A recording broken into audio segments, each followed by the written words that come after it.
Tá aí, galera, bora lá para mais um React. E hoje, olha só, hein, novidade. A gente vai reagir aqui a Rui Alves, é isso? Quiné Investimentos e João Piccioni, Empíricos Gestão. E eles estão falando uma coisa que os liberais nunca falam, gente.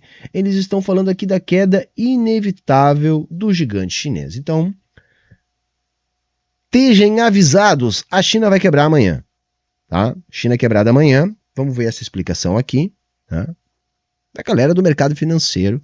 Por que é inevitável que a China vai quebrar? Eu fiquei surpreso, porque na verdade eu nunca vi nenhum liberal prevendo a queda da China aí nos últimos 10 anos, né? Eles não fazem isso, ao contrário, eles estão aí há mais de uma década explicando o crescimento chinês, né?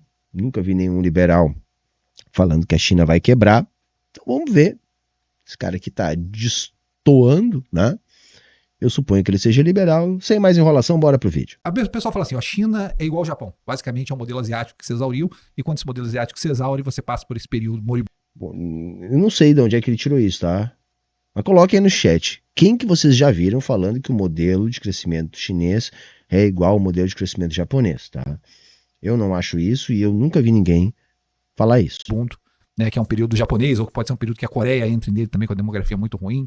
Mas é o clássico modelo asiático. Qual é o modelo asiático? Você primeiro tem que acertar a agricultura, né, porque você tem que alimentar a população como mínimo, né? Então todo país asiático passou por primeiro a gestão da agricultura, aí você gera um acidente via agricultura que você permite que as pessoas comecem a poupar nas cidades e você fecha todo o sistema financeiro para que você financie infraestrutura e financie indústria. A indústria tem que ir para exportação para gerar divisa, para manter essa máquina rodando, de investimento na indústria, na infraestrutura, né, e a máquina de educação funcionando, até que você chega no ponto de que a próxima ponte não é tão produtiva quanto a anterior, a próxima fábrica já não é tão produtiva como a fábrica anterior, e você chega num ponto de retornos marginais decrescentes e aquele modelo no momento ou outro termina, porque o que você fez durante todo esse processo foi tentar cercear o consumo interno para jogar toda a capacidade financeira na capacidade fabril e na capacidade de infraestrutura. Aí já tem algumas coisas que não condizem com o que a China fez, tá?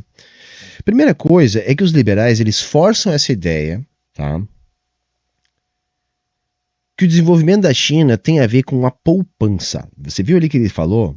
Então há um desenvolvimento da agricultura para gerar poupança, para essa poupança gerar investimento, né, a partir da dinâmica campo-cidade, desenvolver a indústria. Tá? Isso é falso, tá, gente? Eu já expliquei isso aqui outras vezes, mas o raciocínio não é difícil de entender. Só poupa quem tem.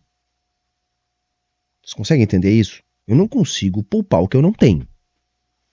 Então vejam, para que eu tenha alguma coisa, tá? Essa coisa ela foi produzida.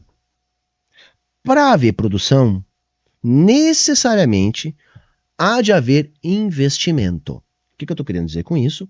Que o investimento precede a poupança. O que os liberais fazem é olhar para a China e enxergar, tá, uma boa taxa de poupança.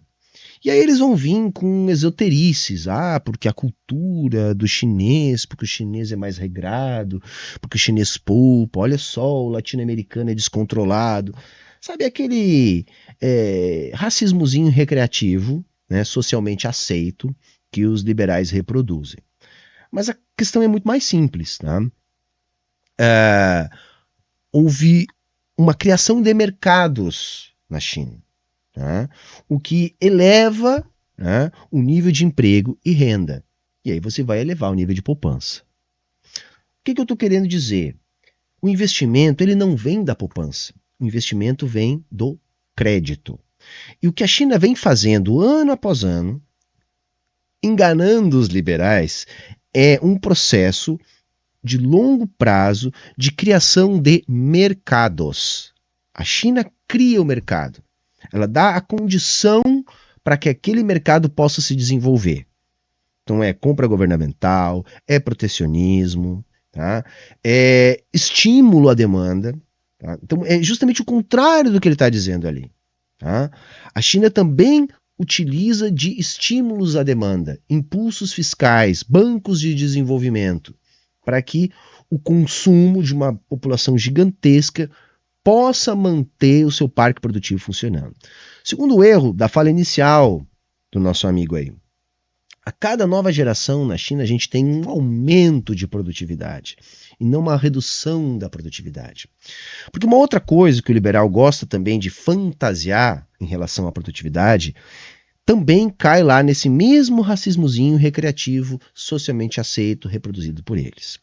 Como se a questão da produtividade fosse uma questão de decisões individuais. A decisão do indivíduo de estudar, a aptidão do indivíduo, a habilidade do indivíduo, o esforço do indivíduo, a vontade do indivíduo de trabalhar mais tempo, de trabalhar melhor. Não, gente, isso não é o decisivo. Nem mesmo a educação. Os liberais menos safados, em vez de dizer que é uma questão de preguiça ou não preguiça, vagabundagem ou não vagabundagem, ou uma versão mais refinada que eles também utilizam, que é aquela ideia de proatividade, de pensar fora da caixa, de ser empreendedor, que dá na mesma, é botar a culpa no indivíduo, tá? Pela produtividade dele mesmo, pelos ganhos que ele vai conseguir na vida ou vai deixar de conseguir. Outros liberais vão dizer o seguinte: não, o segredo está na educação. E outra, educação de base. Temos que ensinar a meninada a ler, escrever e fazer conta bem. Se investir na educação, a gente aumenta a produtividade. Gente, tanto as questões individuais quanto a questão da educação, elas são importantes, mas elas são acessórias. Tá? Porque o que se produz importa em relação ao nível de produtividade. Então, não é uma questão do indivíduo ser mais produtivo. Para a economia ser mais produtiva, aquilo que essa economia produz importa. Entende? Uma economia como a nacional, tá? Que é formada por padarias e barbearias, não tem como aumentar muito a sua produtividade. Você precisa de mais intensidade de capital. E principalmente a indústria de transformação. Essa é a mais produtiva. Essa é a que agrega mais valor a cadeias produtivas. Quanto maior o valor agregado, quanto maior a produtividade, maior os salários. É isso que a gente vai ter. Então, eu concordo com os liberais quando eles dizem que a produtividade, ela impacta positivamente os salários. A questão é que essa produtividade não é uma decisão individual de ser mais produtivo. O que se produz é que é determinante. E a China vem dando aula de como fazer isso. Então, se você quer colocar lá a sua fábrica para explorar o grande mercado interno, ou a infraestrutura produtiva, ou a rede logística, que a China hoje é top no mundo, então ela atrai esse capital para lá oferecendo isso. Se você quer utilizar isso, bom, você vai fazer transferência de tecnologia. E aí a China vai utilizar essa transferência de tecnologia, repassando essa tecnologia para as empresas que elas estão incubando, que eles estão subsidiando, para formar concorrentes dessas empresas, que estão lá utilizando a cadeia produtiva, a infraestrutura, a mão de obra, a energia e o mercado consumidor chinês. E assim eles vão criando mercados. O liberalzinho vai lá e olha, mas eles construíram uma cidade fantasma. Eles estão abrindo um mercado, gente. Primeiro, com tudo aquilo que foi produzido ali, quanto salário foi pago, quanto o trabalhador recebeu e quanto o trabalhador vai ter dinheiro para gastar. E depois você está preparando a infraestrutura para o crescimento que está chegando. Então a China está sempre correndo na frente nesse sentido. Então é falso dizer que houve um incremento da poupança para gerar investimento da China. Não, o investimento na China é via crédito, via dívida pública, via controle de capitais. Tá? A China tem uma economia comandada por uma centena de conglomerados, quase todos com participação majoritária ou não do Estado chinês. Tem um conjunto enorme de bancos provinciais que fazem financiamento da micro, pequena e média indústria e tem bancos regionais de desenvolvimento que fazem o financiamento da grande indústria com o objetivo de ganhar o mundo. Não é o mesmo modelo do Japão, não é o mesmo modelo sul-coreano. Tá? e a produtividade na China segue aumentando a cada geração. É assim que termina, aí você nunca consegue transferir isso para consumo. Na verdade, esse modelo, se você parar para pensar, é os Estados Unidos da década de 30 também. A gente fala que é asiático, mas não, os Estados Unidos se industrializou ali, começou ali com tudo ali, Carnegie, Vanderbilt no final do século XX, aí passa por um momento fantástico de crescimento, você tem os Roaring Twenties, né, a Belle Époque, a coisa fantástica dos anos 20, e termina numa grande crise em 1930, onde você tem que reajustar tudo novamente para começar o processo. O Brasil passou por isso. O Brasil foi o tigre brasileiro, né, o tigre sul-americano de pós-segunda guerra até 1980 e bateu num modelo que não funcionava mais. O Japão bateu no modelo que não funcionava mais. A pergunta é o seguinte, a China bateu no modelo que não funcionava mais, sim ou não? Eu acho que essa pergunta é razoavelmente calma. Ele fez uma salada de frutas ali, que eu acho que a gente tem que pontuar algumas coisas, só um pouquinho. Tá? O caso japonês é diferente. Tá? A economia japonesa está estagnada, mas eles fizeram catch-up, então é um país desenvolvido, né? Tem renda, tem indústria desenvolvida, tem redes complexas, diversificadas, altamente produtivas, tem grandes players globais. Tá? O Japão, com uma economia estagnada, vem há muitos anos, tá? Sustentando uma política de incremento a partir do crédito do Estado para manter um nível de consumo que não faça o país entrar numa grave crise, mas a economia está estagnada. O Brasil é um caso completamente diferente, porque o modelo de crescimento adotado no Brasil naquela época não é parecido com o modelo japonês. Tá? Aqui nós tentamos fazer um keynesianismo gambiarra. Então, a nossa política industrial aqui foi boa, foi feita por pouco tempo e com pouca intensidade, e ainda teve uma outra que foi ruim. Então, más escolhas, falta de metas, de prazos. Então se gastou dinheiro bom em coisa ruim. Outra coisa, política industrial com empresa de fora. Só no Brasil que fizeram isso. Tá? Então se deu puta subsídio para Coca-Cola invasar xarope com água na Amazônia. Isso não é política industrial, isso é burrice. Outro problema, a gente fez uma política desenvolvimentista com o chapéu dos outros.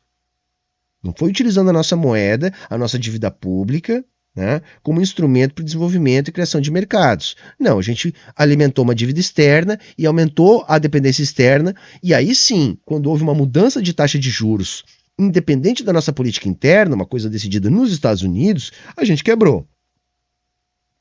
Para lá, não dá para comparar as duas coisas. Saca porque você vê o cara falando assim, ele cita alguns nomes, algumas coisas estranhas ali, e as pessoas acham que, pô, esse cara entende pra caralho. Não é bem assim, tá? Mas bora lá. Tá, até aqui. A gente fez alguma coisa diferente. A gente disse assim, será que a China não parece mais a Rússia? Por quê?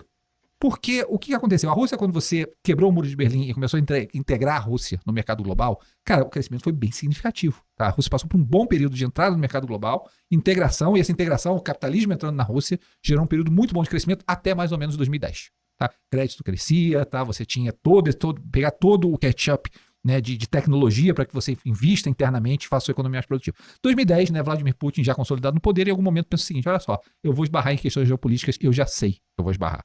Então o que ele sabia? Sabia que esbarrar em Crimeia, sabia que esbarrar em Ucrânia, que em algum momento ele ia querer aqueles dois territórios. Para fazer isso, o que você precisa? Você precisa criar um war chest, você precisa criar um bolsão, né, de segurança para que você possa sobreviver sanções que você sabe que você vai viver. Então a Rússia, o que acontece depois de 2010? Desacelera o crescimento dramaticamente, começa a restringir crédito interno, começa a formar reservas, e começa a substituir a sua economia de forma que, em caso de sanções, a Rússia consiga sobreviver. E aí parte para a questão geopolítica, problema geopolítico. A China... Tá, aí tem algumas coisas que dá para a gente convergir um pouquinho mais. De fato, quando você tem uma abertura para o capitalismo, tá? Na Rússia pós-União Soviética ou na China, quando vai haver a adesão e a construção do socialismo de mercado, vai acontecer um fenômeno que é, você tem um mercado consumidor potente, e você, então, tem oportunidade para a expansão do capital para essas áreas. Então, o crescimento, né, do desenvolvimento das forças produtivas baseado em relações capitalistas de produção vai ser mais acelerado no período inicial. Não é difícil de entender isso, galera. Vamos pensar no caso da China, por exemplo. Porra, mais de 1 bilhão de pessoas lá, né? Daqui a pouquinho pode botar um McDonald's lá. pode levar a Coca-Cola para lá. Você vai ter marcas de roupa, marcas de carro, de computadores e coisas do Ocidente que vão poder ser vendidas lá. Ora, o capital vai querer vender lá.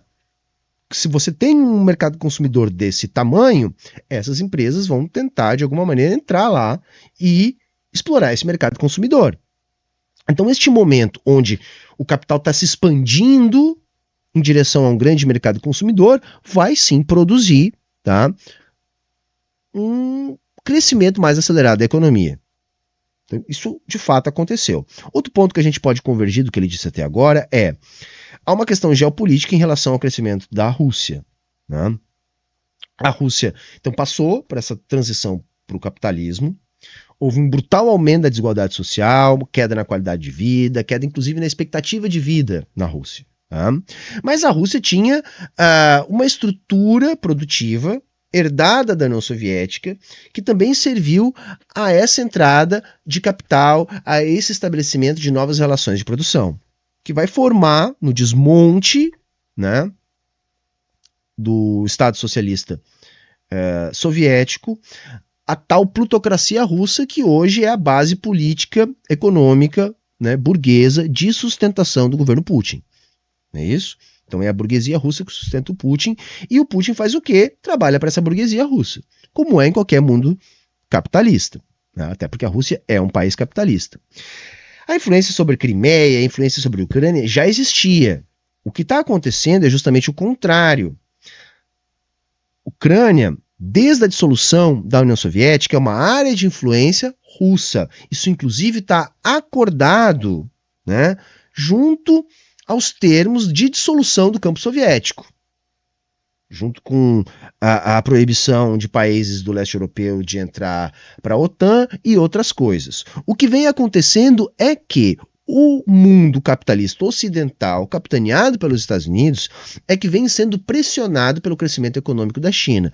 Por quê? Porque esse crescimento econômico da China hoje já é tamanho, já é suficiente para que a China politicamente dispute hegemonia com os Estados Unidos. Se não diretamente, flagrantemente, mas possivelmente já no médio prazo.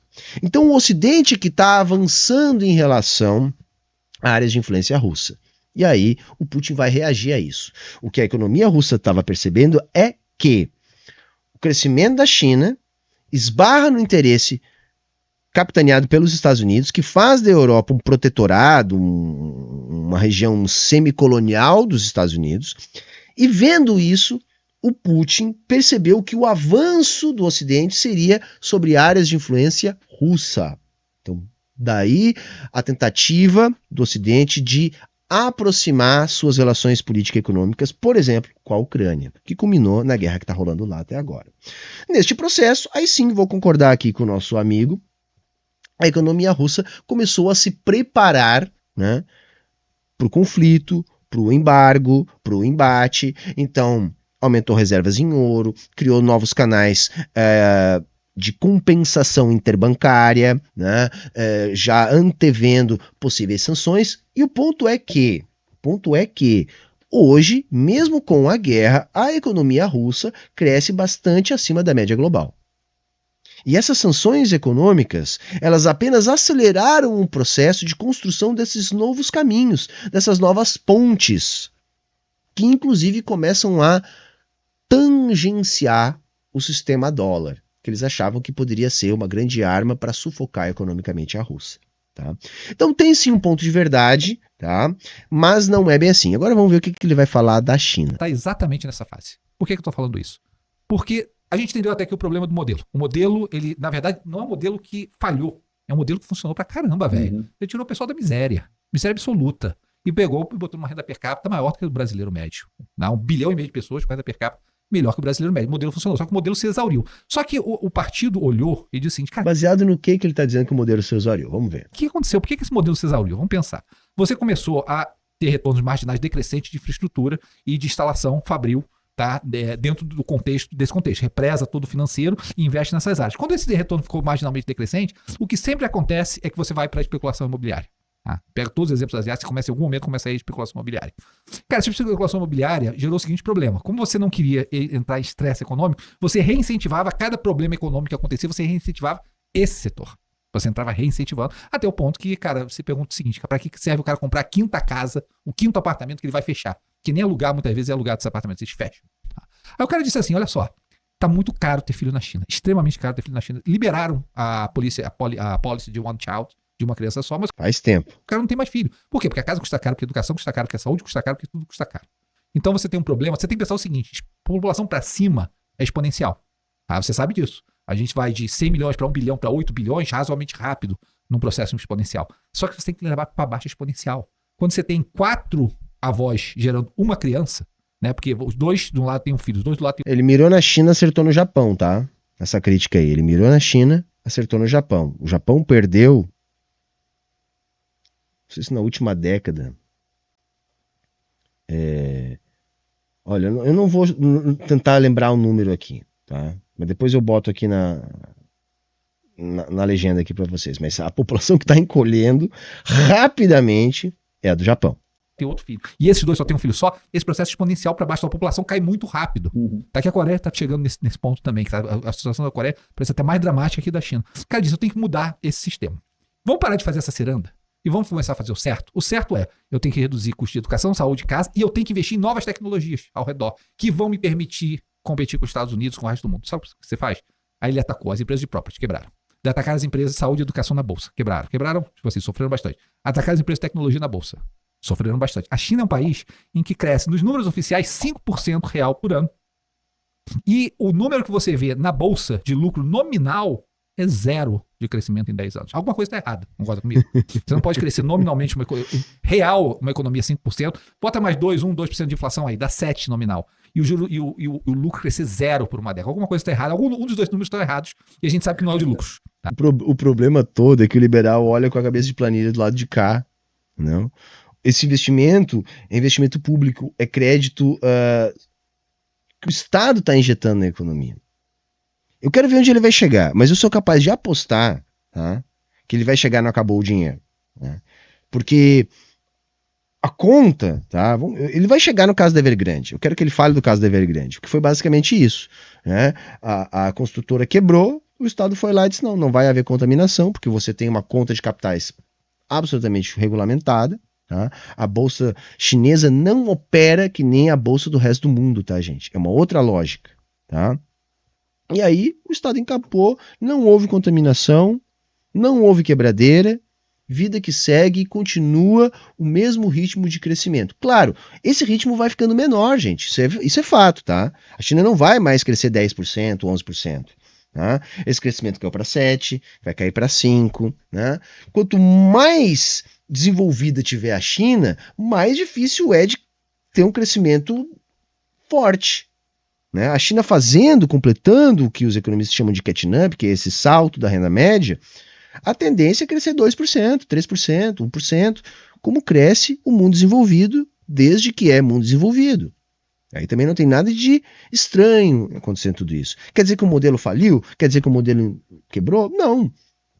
É a questão que o país que era muito pobre deixa de ser pobre e depois ele não vai mais crescer no ritmo que ele crescia no momento que ele estava deixando de ser pobre. Tá? É isso que vai acontecer. Então, olha só, você sabe a brincadeira do Stalin, né? Diz que o Stalin tinha 3 números que ele recebia dos estatísticos dele. Primeiro, os números que eram verdade. Segundo, preparavam 3 números. Primeiro, os que sabiam que era verdade. Segundo, o para mostrar para a população. E terceiro, para mostrar para o Stalin. Que não podia ser nem o que era verdade, porque era ruim demais, tá? E nem para a população, né? Muito bom. Que era muito bom. Então, resumindo, os dados do PIB da China são mentirosos. É isso que ele está dizendo. Não? É isso que ele está dizendo. Então é um orientalismozinho recreativo, socialmente aceito dos liberais. É isso, tá? Não se questiona o número de ninguém. Ah, não, mas a China, né? Aquele povo lá é meio amarelo, né? Como é que é, né? Então, assim, eu acho que os números deles não estão certos. Ele está fazendo toda essa volta para dizer isso, tá? Que os dados do PIB da China estão errados. Tem várias maneiras de medir isso, tá, gente? Sem ser só dos dados oficiais. A China tem relações econômicas com o mundo inteiro. Ou seja, a China está comprando coisa do mundo inteiro. Se a economia da China não cresce como diz que cresce, por que quando a economia da China está crescendo, está consumindo mais, explode o preço das commodities e o mundo inteiro vende mais caro commodity? Porque se cai 1 ponto percentual o crescimento da China, por que desaba o preço do minério de ferro? Porque a China é o grande comprador, gente. Quer dizer, a máquina está sendo movimentada, eles estão produzindo. Né? Agora, porque eles não veem isso refletido em lucro na bolsa, talvez, sei lá, talvez, porque a economia da China é uma economia socialista, talvez o lucro não seja o objetivo de tudo que eles estão fazendo. A China é cheia de bilionário, tem relações capitalistas de produção. Mas eu acho que uma das grandes diferenças da China para o mundo capitalista é que lá o que pauta as atitudes do governo, o investimento do governo, o planejamento de longo prazo do governo não é o interesse dos bilionários. Essa é a grande diferença. Tem bilionário lá sim, é uma opção que eles fizeram de desenvolvimento das forças produtivas, de utilizar o mercado. E ao utilizar o mercado, você vai ter esse efeito colateral.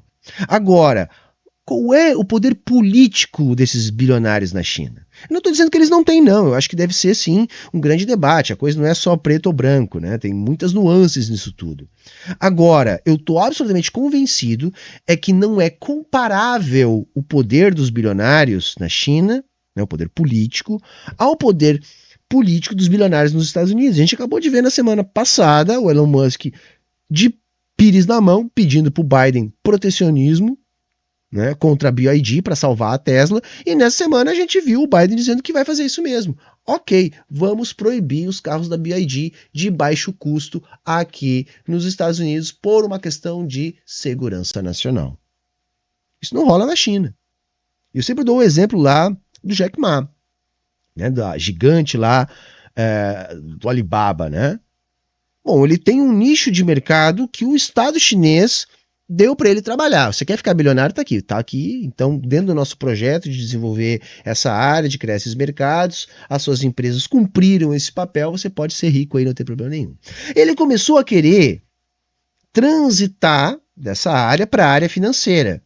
Algo comum, algo que, por exemplo, o Mercado Livre vem fazendo aqui no Brasil, né? De se transformar num banco, numa financeira e coisa do tipo. O que aconteceu? Tiraram o Jack Ma do ar umas semaninhas aí, né? Depois ele voltou dizendo, não era nada disso, nada a ver, que bobagem é essa? Não, eu tô aqui na minha, tá tudo certo, o Partido Comunista é dos meus, é dos bons, tá tudo certo, vida que segue. Tá entendendo a diferença? É só comparar esse caso do Jack Ma, como é que a China lidou, com o caso do Elon Musk, como é que os Estados Unidos lidaram. Se você não estivesse com o real para o Stalin, você não podia sobreviver o próximo dia. A China está mais ou menos nessa situação. Ela disse assim, olha, eu ataquei esses centros, eu danifiquei minha economia, as empresas de tecnologia, as empresas de property, eu danifiquei, então eu tenho que investir ao redor. Não investir ao redor, ela disse assim, o que eu sei fazer? Eu posso fazer carro elétrico, eu aprendi a fazer super bem, tá? E eu tenho que fazer semicondutor. Qualquer geografia que realmente tem ambições maiores tem que saber fazer a tecnologia de semicondutor, chips com... Então, mas eu vou concordar contigo, mas não é isso o que o momento da economia global pede? Não é essa grande guerra tecnológica? O que você queria? Que a China investisse em produzir aquilo que não é a vanguarda, aquilo que não é a fronteira tecnológica? Não estou entendendo. Computador. Aí o que os Estados Unidos faz, olha para ela e diz assim, querido, desculpa, aqui você esbarrou no geopolítico. Igualzinho a Rússia. A Rússia não esbarrou no geopolítico, a China esbarrou no geopolítico. Diz assim, olha, aqui não. Porque você não faz nada do mundo em semicondutor que não seja americano. As pessoas dizem erroneamente que quem faz os semicondutores é a TSMC. Sim, ela fabrica os semicondutores. Mas tudo é tecnologia americana. Das máquinas, do design, do software que faz o design, é tudo tecnologia americana. Sem tecnologia americana você não faz nada. Então, isso tudo estimulado por subsídio, compra governamental, protecionismo. E agora eles estão tentando utilizar isso como uma máquina de guerra. Para quebrar a China. Quem é que está quebrando a cara com isso, gente? Eles estão fazendo com a China, na guerra dos semicondutores, o que fizeram com a Rússia na questão da expulsão do sistema SWIFT. Eles estão apenas acelerando um processo que já vinha acontecendo. E hoje a gente já está vendo, sim, a China avançar em muitas áreas de tecnologia, né? O 5G é uma delas, superando os Estados Unidos. E eu me arrisco a dizer que a questão dos semicondutores também vai ser assim. É apenas uma questão de tempo. Os Estados Unidos chegam para a China e dizem assim, ó, aqui você não pisa. Já alguém vai chegar para a China e vai dizer, sabe esses carros elétricos que você faz maravilhosamente bem, melhor que a Tesla, com baterias fantásticas e muito mais baratos e muito melhores que os nossos? Desculpa, aqui também eles não entram, a gente vai botar algumas restrições. tudo que a China tenta fazer agora esbarra no geopolítico. De Taiwan a semicondutores, a carros elétricos, que são as áreas que... Não, isso é o capitalismo de verdade. Esse é o capitalismo do mundo real, fora das ilusões anarcocapitalistas do jardim de infância. É isso. Né? A China, com a sua estratégia de desenvolvimento, desenvolve suas forças produtivas, se transforma num competidor global naquilo que é o néctar da fronteira capitalista, tá? Que é, por exemplo, a indústria de semicondutores. Aí, o que é a fronteira capitalista, que é simbolizada pelos Estados Unidos e aquilo que ele bota debaixo do seu braço, vai fazer em relação a isso? Vai boicotar, vai impedir, vai fazer todo tipo de política protecionista e, se precisar, vai fazer guerra. Se precisar, vai fazer guerra. Eu acho que tem uma questão só aí, né, gente? A China sabe disso e está se preparando para isso. A China não quer guerra, gente. Porque se o mercado continua operando da maneira que está, a China vai ganhar esta disputa. Os estadunidenses sabem que não podem competir com o modelo chinês. Este é o grande ponto, galera. O mundo está sendo propositalmente desestabilizado pelos Estados Unidos, porque se tudo continuar como está, os Estados Unidos não têm condições de competir com a indústria chinesa. Já era, babou, tá? Acabou, não tem. Então eles precisam de guerras, precisam de desestabilizações, de formação de conflitos, de barreiras sendo levantadas. É isso que eles estão fazendo. A China está atuando para não deixar isso escalar, ou pelo menos para que isso escale mais devagar, que eu desconfio que a China sabe que isso é inevitável. Agora, eles precisam ganhar tempo para também se preparar para uma eventual guerra ou para eventuais guerras, se preparar para esses boicotes. Agora, a China vai trabalhar pragmaticamente para que o mercado global mantenha a dinâmica atual o maior tempo possível, porque nessa atual dinâmica quem está ganhando é a China. E os Estados Unidos sabem. Que ela, na verdade, começou a canalizar os recursos da economia e esbarra no geopolítico. Então pensa o seguinte, o teu core você não consegue andar no momento, porque a própria te quebrou. Tá, o teu core não consegue andar porque você teve que atacar custo de saúde, custo de educação, tá? As crianças jogando muito videogame, que você atacou também, acabou atacando as empresas de tecnologia via esse mecanismo. E o que você tenta fazer ao redor para expandir, o mundo diz, olha, aqui não. Enquanto você está vendendo blusinha, eu compro as blusinhas. Mas semicondutor e carros, coisas que são importantes para a Alemanha, por exemplo, na economia dela, para os Estados Unidos, na economia dele. O que ele está dizendo é isso, que o erro da China foi tentar produzir semicondutor. Que ele tinha que produzir bugiganga, porque enquanto estava produzindo bugiganga estava tudo certo. Isso é um pensamento que ajuda a entender o pensamento dos Estados Unidos na época. Quando a China virou essa fábrica de bugiganga, isso é anos 90, tá? Até início dos anos 2000, isso eu tô falando uma coisa do passado, tá? Eles acharam massa. Bacana, vamos mandar a fábrica para lá, produz lá, baratinho, né? A escala que eles têm dá para trabalhar com uma margem muito pequena, o custo de produção vai lá embaixo, não tem problema nenhum a gente produzir lá. Manda para lá, tá tudo certo, vamos produzir essa bugiganga lá. O problema é que isso era o início de um processo, que eles utilizaram isso para subir a tal escada do desenvolvimento tecnológico. Eles começaram produzindo bugigangas na abertura. Criaram as condições para que essas bugigangas ficassem cada vez mais sofisticadas. É falso o que esse cara está dizendo, que a China só sabe produzir bateria de BYD, tá? E não sabe abrir mão do resto. Tá? É brutal, tá? Os dados que a gente tem de redução da desigualdade.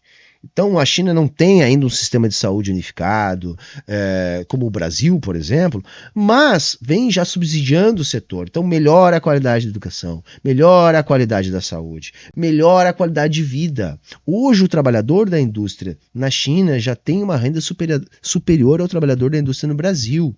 Então, já é falso a gente dizer que as fábricas vão para a China para conseguir uma mão de obra barata. Isso é falso. Eles têm menor custo de produção por causa da infraestrutura produtiva, rede logística, escala, técnica de produção, tecnologia de produção. Não é mais o salário. Isso até foi em algum momento do passado, em alguns lugares da China. Isso já não é mais assim há, sei lá, 20 anos, ou quase 20 anos. Então é falso o que ele está dizendo. Mas o que ele está dizendo ajuda a gente a entender o pensamento ocidental dessa parada, que é aquela questão de divisão internacional do trabalho. Olha, China, se tu quer produzir bugiganga, massa, beleza. Se tu quer produzir computador, carro elétrico, se tu quer ir para a fronteira tecnológica, nós vamos te boicotar. E é o que eles estão fazendo agora. Correto, é o que eles estão fazendo. O erro do nosso amigo aí é não entender que a China está preparada para isso. Não, querido, aqui você não cruza. Então ela sabe que está em conflito geopolítico. O que ela espera agora para chegar? Donald Trump. Vamos supor que o Trump chegue. Tá? Tarifas, 10% de tarifas em tudo. Vai aumentar a tarifa para um lado e para o outro. Não é bom para a China. O que a China tem que fazer? Tem que fazer um bolsão de segurança, igual a Rússia fez. A China tem que passar por um processo em que ela reduz. Gente, o bolsão de segurança da China é a dívida dos Estados Unidos. A China é a maior detentora da dívida dos Estados Unidos, gente. Se a China para de absorver os títulos dos Estados Unidos, isso vai ser um problema, tá? Para os bancos dos Estados Unidos, para o Federal Reserve. Se a China começa a liquidar o que ela tem de título, tá? Dos Estados Unidos, de dívida, ela implode o mercado. Por isso que eu estou dizendo, a China já fez isso. A China já fez isso. Tá? Ela já tem essa segurança. Usa o crescimento econômico dela para que ela forme um bolsão de segurança, para que ela possa passar por esse processo geopolítico. Que não vai ser fácil. Não vai demorar 1 ano, não vai demorar 2 anos, vai demorar uma década. Ah, mas daí quebra no meio do caminho? Não, acho que não quebra, mas eu vou dizer o seguinte, com relação ao que acontece no meio do caminho, você tem que viver igual a Bíblia, igual Jesus Cristo, você tem que viver o mal de cada dia. Você vai ter que entender isso dia a dia. Agora, o próprio cara do PBOC, o próprio governor do PBOC já falou, isso é uma jornada que não é curta e que é necessária. Tá? Não vai ser a China de ontem.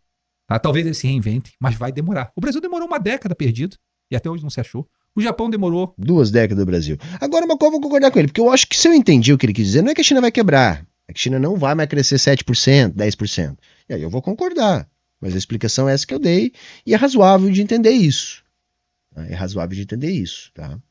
Agora, hoje a gente já tem, né, um PIB em paridade de poder de compra, né, na China superior ao dos Estados Unidos. E a gente já tem esse nível de tensão política. Imagina daqui a alguns anos, tá? Quando esse número não for mais apenas em paridade de poder de compra e já for nominal. mais de uma década, até hoje não se achou completamente. Tá? Não sei se a Rússia vai se encontrar novamente. E os Estados Unidos só se recuperou 20 anos depois, com a Segunda Guerra Mundial. Entendeu? Eu não entendo. Como assim a Rússia vai se recuperar? Gente, a economia da Rússia está de vento em popa. Eu não estou dizendo que a redistribuição da riqueza, melhor de vida da qualidade do trabalhador. Estou falando para padrões capitalistas de crescimento. Tá? A economia está crescendo, de vento em popa. Eu não sei quanto tempo vai demorar. Mas por isso que é crime. Por que é crime e castigo? Porque crime e castigo é obra de Dostoiévski.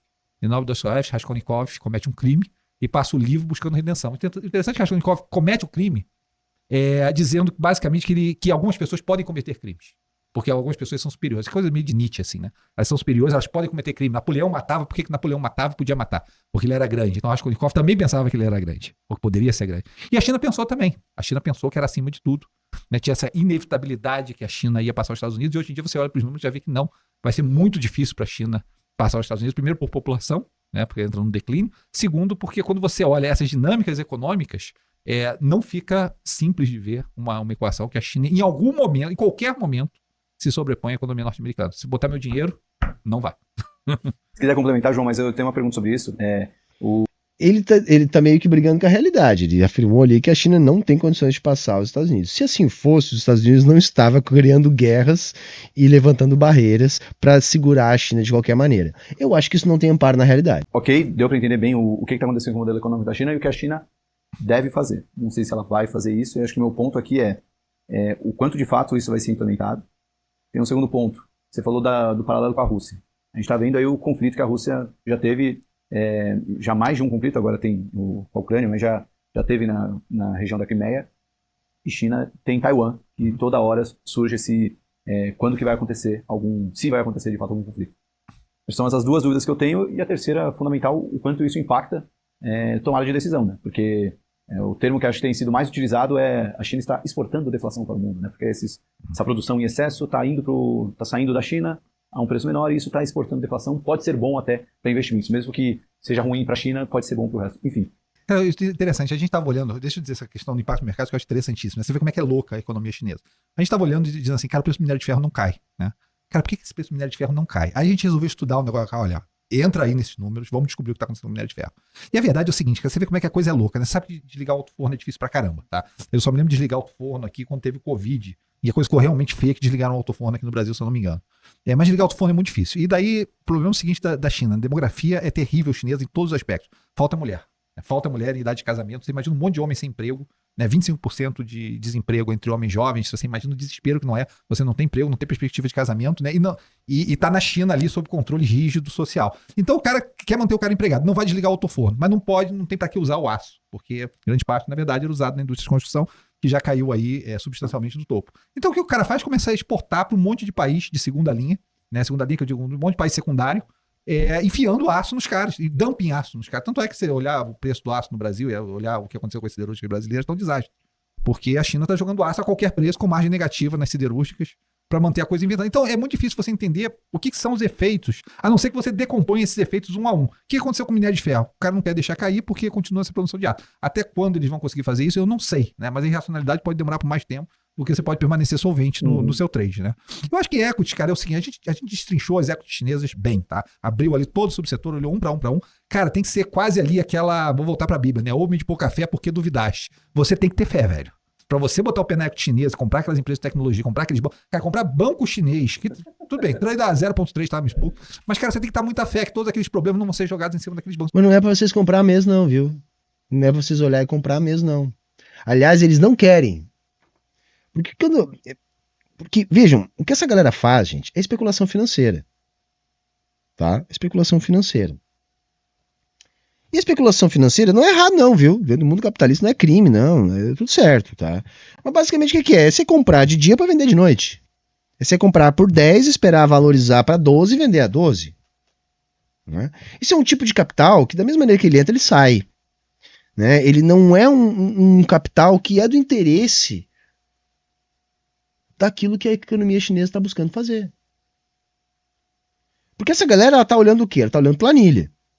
Por quê? Porque ela olhando planilha, ela vai acompanhar a bolsa e vai saber se aquele que ela comprou por 10 vai valer 12, ele vai poder ganhar esses 2 nessa oscilação de preço aí. Essa galera olha para a China e não acontece isso, aí eles não compram. É para não comprar mesmo.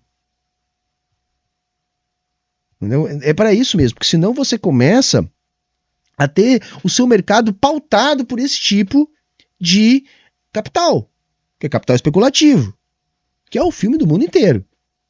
Então, assim, eles olham e não compram porque não é para comprar mesmo, tá? Então, é um ato de fé, tá? Você comprar equity chinesa. Então, bota a equity chinesa pro lado. Aí pro Brasil. Cara, não acho que vão comprar menos soja, não acho que vão comprar menos milho. Eu acho que o Brasil vai... eu acho que a China, pro Brasil, pra China afetar o Brasil, a China tem que ser um desastre. Eu não acho que a China vai ser um desastre. Eu acho que a China simplesmente é um modelo ex-growth. É um modelo que seus melhores dias estão por trás dele e vai ter que ser reinventado com o tempo. Por exemplo, carro elétrico, a gente acertou até o vendido em Tesla, a gente errou o comprado na BYD. Mas por que a gente errou o comprado na BYD? Porque a gente não esperava que a overcapacity, né, que a sobrecapacidade fosse tão grande. E, cara, os caras enfiaram a mão numa proporção tão grande que você começou a jogar preço para baixo. Por que a Tesla está do jeito que está? Porque o preço começou a cair, porque tem sobre-oferta. Então, até na indústria de ponta chinesa, que seria o carro elétrico, está difícil de investir. Então, na China a gente vive o seguinte, a gente vive o nosso mal de cada dia. A gente olha cada dia, cada ativo, a gente sabe o efeito da China. Para equities brasileiras, a gente só pede a Deus que a China não colapse. Tá? Não entre realmente num processo mais nefasto. Eu acho que não vai entrar, não, tá? Não vai, a dívida interna, os problemas são internos dos caras. É tudo uma grande ciranda, né? É tudo um grande. Veja, mas ele já me pareceu mais lúcido que a maior parte dos liberais que eu vi falando. Ainda mais com o que ele falou agora. Não acho que vai quebrar, porque é dívida interna, é dívida pública. Eles ficam girando aquilo. Então, veja, ele não caiu naquilo que eu achei que ele ia cair, que acabou o dinheiro. Não vai acabar o dinheiro da China, a China vai acabar. Não vai. Isso seria um problema se não fosse dívida interna. Aí isso seria um problema. E isso só não é um problema porque eles têm a conta de capitais fechada desse jeito. Porque eles têm o mercado de capitais regulamentado desse jeito. Porque eles não atraem esse tipo de investimento especulativo. Que é o capital que entra, mas sai. Então eles fazem a política desenvolvimentista deles com o chapéu deles. Com o chapéu deles. Aí não é nada muito esotérico, não. É o que os Estados Unidos fez lá. A vida inteira, mas eu acho que mais intensamente ao longo dos anos 30 e depois lá com a política do esforço de guerra até o final da Segunda Guerra. E fez depois ao longo, né, de todo o período de desenvolvimento de capitalismo monopolista de Estado, lá até o final dos anos 70. Quer dizer, O próprio estabelecimento da economia capitalista como dominante também foi feito num modelo mais ou menos assim. Claro que tem diferenças, porque os Estados Unidos também exportava dólar, né? Então tinha essa questão de ter a moeda de reserva internacional, que dava aí um poder extraordinário aos Estados Unidos, e dá até hoje, e ajudou nesse processo. A China nunca teve isso, mas a China controlou o seu campinho, fechou, blindou o seu mercado, tanto de capitais, conta de capitais, e também de investimento externo, de dívida externa e coisas do tipo. Tá? E por isso que consegue fazer. O veículo local é financiado pelo banco local, que é tudo uma grande ciranda, né? Que outro dia eu estava vendo por que os chineses... Chet, mas ali eu acho que ele não disse que é a China que vive um dia de cada vez. Tá? Eu acho que ele está querendo dizer que o mercado tem que olhar para a China um dia de cada vez. E eles não entendem, em geral eles não entendem. Tá? Porque não bate com o que eles leem lá no manual e eles não entendem. Agora a China sim, tá? Para quem não sabe, o planejamento da China é de 50 anos. Então, assim, nada é feito no calor da hora, por impulso, quando troca governo, não. Há um planejamento de longo prazo para o crescimento da economia chinesa. O net interest margin dos bancos chineses só caiu, porque só cai. E parte disso, lógico que é a mão do governo nas taxas, mas parte disso é que quando um empréstimo de juros, vamos dizer, 10 defalta, o governo troca isso dentro do banco pelo mesmo empréstimo, só que agora com juros 5. E com uma garantia governamental em cima disso. Então, quando você vai olhando tempo depois de tempo, você está trocando dívida de juros mais altos que eram a mercado por juros subsidiados do governo dentro daquilo para que aquilo não defalte. O governo não deixa defaultar, mas dá para o banco um juros muito menor. Então, gradualmente, a NIM do banco vai sendo contraída dentro desse processo, mas está longe de acabar. Tá? Cara, Taiwan esquece. Esquece porque não tem... Você imagina o seguinte, olha só, a Rússia é totalmente autossuficiente em energia, é autossuficiente em alimento. Tá? E o Putin ficou anos para fazer essa autossuficiência. A Rússia quase não tem ninguém mais na Rússia. A população da Rússia é declinante. Daqui a pouco não tem mais russo. Tá? Volto a dizer, demografia exponencial para baixo também. Aliás, inclusive, eu ouvi falar que o Putin faz mais... Tem pouca gente na Rússia mesmo, é verdade. Claro, proporcionalmente, tá, gente? Tem um monte de russo, tá? Mas eu não sei porque que ele não tá chamando atenção para os casos dos capitalistas que fazem isso. Não que a Rússia não seja, mas a Rússia tá alinhada à China e aí ele tá falando. Festas para promover fertilidade na Rússia. Porque é um problema, os homens morrem tudo cedo. Tá? E não tem. Dizem que os russos mentem abertamente a quantidade de crianças por razões geopolíticas. Tá? Então, eu acho que... A Rússia vai ter o próprio carnaval. De novo, tá? Os dados dos russos são mentirosos. De novo. São recorrentes essas coisas, entendeu? Agora, os dados de El Salvador são todos verdadeiros. Sabe? É assim, mas vamos lá. Aí você olha a situação chinesa. Depende de comida de fora, depende de energia de fora, depende de tudo do exterior. Você acha que o cara vai entrar numa loucura dessa? Olha só, o Putin, cara, o cara é ex-KGB. O cara é duro na queda, duro de matar. Tá? Mas quase já mataram o cara ali.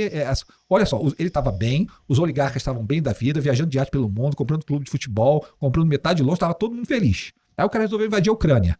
Porra, os oligarcas perderam o iate, perderam o clube de futebol, perderam tudo, tá todo mundo. O pessoal deve estar chateado. A única coisa que pode derrubar o Partido Comunista Chinês é uma guerra mal sucedida. Eles não vão invadir Taiwan por isso. Eles vão fazer aquela coisa de chinês, igual fizeram com Hong Kong. Cara, me devolve Hong Kong aí. Não, mas pô, me devolve. Ficaram ali anos, cara, 100 anos esperando Hong Kong de volta até que Hong Kong voltou. Eles vão fazer a mesma coisa com o Taiwan. Aquilo ali, cara, o que acontece? Próximo 10... É que Taiwan é da China, só por isso, entendeu? É só por isso. Mas a China é pragmática e inteligente para não cair na isca dos Estados Unidos. Anos, a gente vai tirar a indústria de semicondutores de lá gradualmente, trazer isso de volta para o Ocidente. Então, os próximos 10, 15 anos vão ser isso. Tirar a TSMC de lá e levar a TSMC de volta para a Europa, para os Estados Unidos, principalmente para os Estados Unidos. No momento que você se sentir confortável, que essa capacidade está duplicada, honestamente... Agora eu quero fazer um parênteses aqui para nós olhar a cara do magrinho do lado ali, que ele tá há 20 minutos olhando pro careca com um olhar de admiração, assim, que é bonito, é singelo, é verdadeiro, né? Eu gostei do olhar. Justamente o que acontece com Taiwan, ninguém vai se importar. Você é sério, ninguém vai se importar, tá? E aí você pode entrar no processo de negociação e você vai chegar num acordo eventualmente. Eu não acho que seja grande problema. Eu já vi tanta gente inteligente perguntando sobre Taiwan, sem responder essa pergunta básica: como é que você vai invadir Taiwan se você tiver sanções à China, a China quebra no outro dia, você para o processo econômico chinês. A Rússia não, a Rússia tinha petróleo, a Rússia tinha diesel, a Rússia não tem só petróleo, tem capacidade de refino, tem diesel, a Rússia é autossuficiente em alimento, ela pode andar. O mundo, na verdade, se colocou de joelhos para a Rússia, o petróleo russo. E a China é imboicotável. Qualquer país que tentar boicotar a China hoje, assim, de maneira mais severa, tá? Cortando coisas... uma coisa é você levantar barreiras, isso vai acontecer, mas assim, tentar fazer com a China o que eles fizeram com a Rússia vai causar mais problemas para quem está tentando prejudicar a China. Ainda mais do que já aconteceu com a Rússia. Então não vai rolar. Aliás, isso é uma das coisas que eu defendo. Se você quer ter uma experiência socialista bem sucedida, faça de uma maneira que a sua economia não possa ser facilmente boicotada, porque eles vão tentar de todas as maneiras. E hoje não tem como boicotar a China. Nunca deixou de sair da Rússia. O mundo teve que se ajoelhar à Rússia e dizer assim, cara, não, eu não posso ver sem teu petróleo. Eu vou botar sanção, mas é para inglês ver. O petróleo vai continuar andando. Não vai, cara. A China não vai fazer isso. Eu respondi tuas perguntas, querido. Respondeu quase todas. Só tem uma, mas antes eu queria... Eu acho que eu não sabia responder. Queria só saber se o João quer fazer algum comentário sobre... Eu concordo. O que eu acho mais engraçado é que quando você olha, especialmente lá fora, né? Tá todo momento, e aí você tem alguém procurando um caminho para justificar o investimento na China nesse momento mais difícil, né? Então, ano passado a gente teve lá o call da Gavco. Foi um call que reverberou em todo lugar. Era o call das commodities, o call da grana do chinês que não está, vamos dizer, não está ali dentro da China mesmo, né? Mas que tem os seus recursos fluindo pelo Sudeste Asiático. E que esse cara, ele deveria, de certa forma, trazer esse dinheiro para dentro. A China até tentou, né? Fazendo as empresas levarem o dinheiro de volta para casa para comprar bolsa. Bom, esse call do ano passado foi engraçado porque ele puxou as ações para cima e tudo voltou para baixo. E agora a gente começa a ver de novo um pouco essa leitura de que pode ter uma reação por conta dos estímulos infinitos do governo chinês, enfim. E a gente começa a ver aquela virada de chave ali de alguns gestores lá de fora começando a colocar o pezinho de novo em China, mas é tudo aquele dinheiro que entra e amanhã tá de eu já volta comprei na China conta. 3 vezes nos últimos 3 meses. Lógico que eu quero um rally. Quem é que não quer um rally? Quem não quer? Quem não quer, cara? Eu quero. Ativo amassado, se for rally, eu tô doido pra que eu ali. Mas, infelizmente, estopei 3 vezes. É verdade. E é muito legal também, porque se você pega as commodities principais, elas anteciparam até essa dinâmica ruim de China, né? Pega lá o lítio, que a gente tá falando de carro elétrico. O lítio desabou um absurdo. O ano passado, né? Atrasado. Já vem numa dinâmica muito ruim, né? Então, assim, você percebe que tem alguma coisa que tá disfuncional nessa cadeia mesmo, né? Alguma coisa muito, vamos dizer, que atravanca mesmo a economia por lá. Tá bom, vai quebrar amanhã, tá? Então vocês já sabem, anotem. China quebrada amanhã, tá? Como eu disse no início do vídeo, nunca vi nenhum liberal prever isso, primeira vez. Vai que eles estão certos, né? Não sei. Mas se você chegou aqui até o final do vídeo, dá uma moral pra nós aí, tchê. Deixa like, compartilha, tá? Te inscreve se tu ainda não é inscrito. E, bom, era isso. Tchau, tchau e até a próxima.